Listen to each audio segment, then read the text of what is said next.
Hey everyone, and welcome back to my channel. My name is Amina, and if you are new here, I'd absolutely love it if you could subscribe to my channel to get me to 100k if you're not here by the time I post this video. The next couple of weeks I'll be doing a lot more videos on sort of goal setting and new year, new me. I mean, I know that we're not supposed to like jinx it this year because last year it went down the drain, but we're gonna hope that 2021 is gonna bring something different because we're done with 2020, honestly. A question I get quite a lot is about planning and about how I plan for a month and sort of what the diary or the planner is that I'm going to be using for 2021. And every single year I go out and I buy myself a planner or a diary. This is this year's one, so 2020. I got a moleskin, and I've been getting moleskins for the past maybe like 3 or 4 years now, and I just find them pretty simple, very minimalistic. Like, I love how it has like the days of the week, and then it has a bit of space for me to write some things on the side. And I love that because I don't always plan by the day, but more by like the week. So I just sort of write down the things that I want to get done that week as I have the time. However, I found that sometimes diaries that are too minimalistic are not guiding enough and are not supportive enough for me to actually get things done and feel like I have a bit of a schedule. So I'm actually really excited to say that I've designed my own planner this year, and it's a very long story, and if I get into it I'm gonna cry because it was meant to be released for last year. So for the start of 2020, it was meant to be released last September. So I'm saying September 2019 is when it was meant to be released. My whole shipment of 500 planners got lost. So this is one of the samples.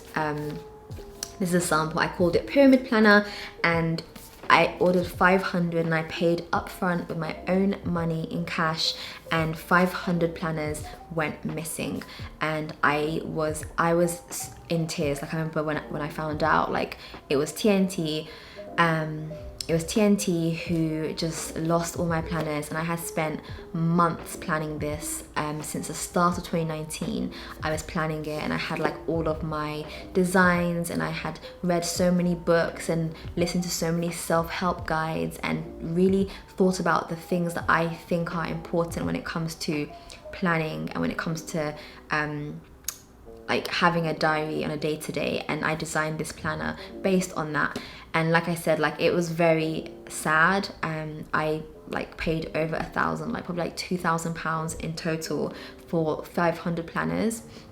And I was planning for it to come out last year. Like, the TNT lost it, and then they said they found it, and like months went past and they found it, and then they found half of it, and then they lost it again, and it was just a hot mess. And I'm still fighting with them, but that's a whole, maybe I'll do a video on like what happened and everything, but it's just too emotional. Like, I can't even, it's in the back of my mind right now. But I do have some samples. So I've got a couple of samples for different factories that I wanted to design it. This is one of the samples that I had. And so I want to talk a bit about sort of how I plan for a month. And next time I'll talk about how I plan for a new year. So next week sometime I'll post a video on sort of my new year plan and how I sort of give myself goals, and sort of the type of goals that I pick out for myself.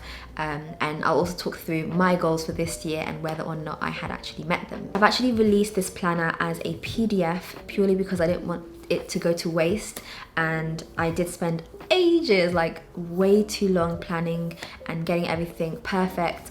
And I'm not going to be releasing it as a hard planner for the time being, maybe next year, but definitely not this year, just because I've got post-traumatic, I've got PTSD from that whole process. So if you want, then you can access it. I'll leave the link for it down below, and feel free to support. Like I said, I lost a lot of money, and it's just, there's nothing I can do about it. Like, I'm still fighting with them. So, and it's been like a year and a half now. So I did design it, and it's still exactly the same. So all you have to do is print it out yourself, and or if you have an iPad, You can always like scribble on it's undated completely, like it was always undated. So you've got a weekly spread and you also have a monthly spread. So there's 12 monthly spreads and there's obviously 52 weekly spreads. So this actually is undated as well. So you're actually able to use it for maybe even more than a year, purely because you probably won't do it every single week if you're going on holiday or you know you have other commitments. So I like the fact that it's undated, because I found that sometimes with planners that are dated, you have weeks where it kind of just is a waste of pages and of paper. So I like the fact that it's completely undated. So I firstly have my equipment. So for me, it's a planner or a diary and a pen. And that's literally all that I need. Like, I don't do all the fancy kind of colors and highlights, and you know, if that works for you, that's absolutely fine. But for me, I find the more minimalistic and the more simple I am, the more productive I can actually be. So just think about whether or not those pretty looking diaries and pretty looking plans are actually helping you be more productive. You can also combine a traditional kind of diary or planner with your phone. So you might have some apps on your phone, or you can use a calendar to remind yourself of certain appointments that you want to just make sure that you always keep on your phone, as that is, I guess, the thing that we always have in our pockets. But for me personally, if something isn't physically written down, it doesn't get done. Like, it needs to be physically written down for me to firstly consider it as a priority, and secondly for me to actually just remember that that is something that I just need to do. So think about that. Like, I've tried apps, I've tried to, you know, go down that route of being completely using technology only and kind of getting, you know, losing the traditional pen and paper, but I just can't do it. Like, I need to have that pen and paper relationship. That pen has to hit the paper for me to feel like that is a priority to do. You then want to go through and think about any dates or scheduled events that are fixed. So I personally tend to break down my categories into the things that I have to do during any particular month, and this is going to be different for you and for me. So for me, I've got 5. 1 is work, second is baby. I might have like a doctor's appointment for him, so those are things that I need to consider as well. YouTube, so posting videos, things like that. Other, so that could be a random meeting that I have, or some random thing that I have to do. And then social, so that could be meeting up with friends. I mean, social's been quite dry, like a desert recently, but still, I mean, it could be like FaceTiming a friend, or like meeting outside or something, I don't know. So those are kind of the 5 categories that I have. The dates for those things I put into my diary at the start of any given month. So I know at the start of the month, I've got this appointment, I'll write it down. I know that there's this birthday coming up, I'll write it down. I know that my mum wants me to do something this weekend, so I'll block that out. And there's certain things that I put into my diary at the start of the month, which are fixed things that are not going to change. I find it a lot easier to do that at the start of the month than doing it as I go along, because that's the quickest way to forget things. Then thirdly, you want to think about the overall goal for that month. Every month is going to be slightly different. This month you might have an assignment coming up, and that is the goal for this month, to complete this assignment. Or you might have an exam coming up, so the goal is to revise for this exam. You might just want to relax this month, and so this goal for that month is just sort of self-care and just sort of self-healing. And so everything that you do is going to be directed towards that goal. And it's really important, because I think we tend to think of our year or like our days as sort of a continuum, but actually our life is broken up into years, into months, into days, and each day has a theme, each month has a theme, each week has a theme. And so by theming your time up, you can really hone in on what that overall kind of overarching goal is. Now, you're going to have small mini goals as well, like if your goal for this month is to complete an assignment, you might also have an exam coming up, and that's a small mini goal, but overall the goal will be to complete that particular assignment. So the way that I like to do this is to break it up into 1 word, 1 sentence, and 1 idea.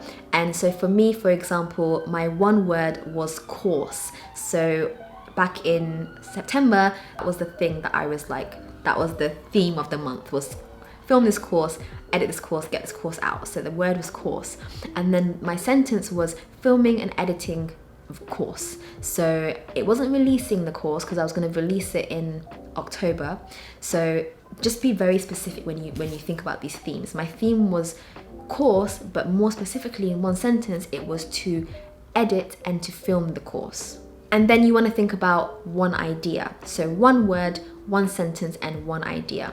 And the idea is something that is maybe something slightly different, so different to the overarching theme, but something that you still want to work on. And again, if I look at September, my one idea was to finish off and market the Page Doctor, and I finished the website in September, and I started to think about how I'm gonna launch it, and sort of I started recruiting freelancers, and that was sort of the idea for the month. So when I wasn't thinking about the course or during other free time, I was thinking about the Page Doctor, and those are the two main things. From there, you can then go into more depth in your weekly plans and plan in a bit more detail. Speaking of weekly, you now want to plan your weekly goals and sort of your weekly targets and your weekly activities. This is where my planner comes in really handy. So you have every week spread out over 2 pages, and what you're able to do is actually break down into priority, important, and to do. What I noticed was I had to-do lists that were as long as my leg, and what I would do was I'd always start from the most simple thing. So I would start from the easiest thing, but the least priority. And so by the end of the hour, I'd feel like, okay, I've got some stuff done, but actually it wasn't the highest priority item. It was the least priority item, but the easiest. So what I've done is in my planner, I've made sure that when I'm writing the to-do list, it's prompting me to write down what the priority is, what the important thing is, and what the to-do is. So really plan each week using that sort of template and that sort of layout. And then I've got these symbols, and these symbols are showing you how many times you're picking up your phone and how many times you're checking your emails, just to show you how many times you're picking up your phone during your work hours. And that will, by writing that down, you'll really have a greater understanding as to how much of a distraction these things are, and by the end of the week you're going to slowly reduce that. Notice that reduction even without trying. You then want to think about the timings for the day. Now you can either do this as the day comes, so the night before you can quickly write down the timings, or the morning of you can write down the timings as well. This would also work really well. It depends on you and your schedule and kind of what works best for you, but it really helps to sort of plan out your day by the hour. On the side here, we also have a column with this week's overarching goals, so deadlines, personal, and social. These are 3 kind of parts of the week that you want to kind of stand out and you want to highlight to make sure that you're hitting those. And then right at the bottom, I've included productivity and progress.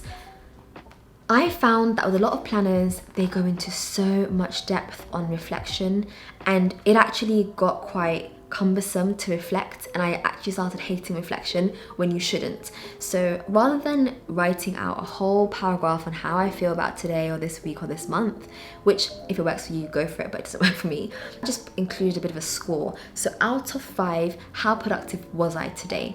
And out of 5, what progress did I make today?